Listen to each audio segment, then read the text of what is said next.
Hey, I want to introduce you my Asteroids project. So first of all, for the gameplay programming, it's pretty good. I also have to do some bug fixes.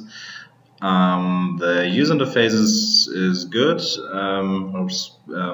Yeah, swapped some graphics, but in a nicely way. But I also added on the user interface, so the user knows what to do it all the time. The multiplayer networking working thing wasn't there at any point, so the code quality is pretty excellent. I think it's all working good, and the game is not laggy.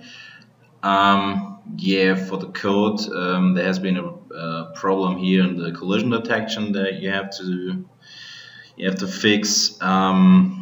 Yeah, I did it, so now it's working. Also added some game states here for user interface.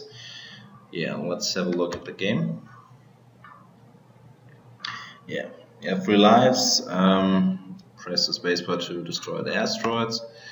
The asteroids are here, little Windows logos, and if you hit the Windows logo, 2 Apple logos, all old-fashioned, came out.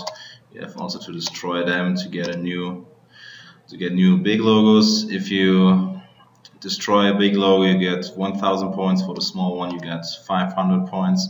If you get hit, you lose 100 points, and you see in the upper left corner your additional points, and on the upper right corner how many lives you have. If you get hit 3 times by an asteroid, the game is over. You see the points you get, and you can hit return for a new round. That's it. Thank you.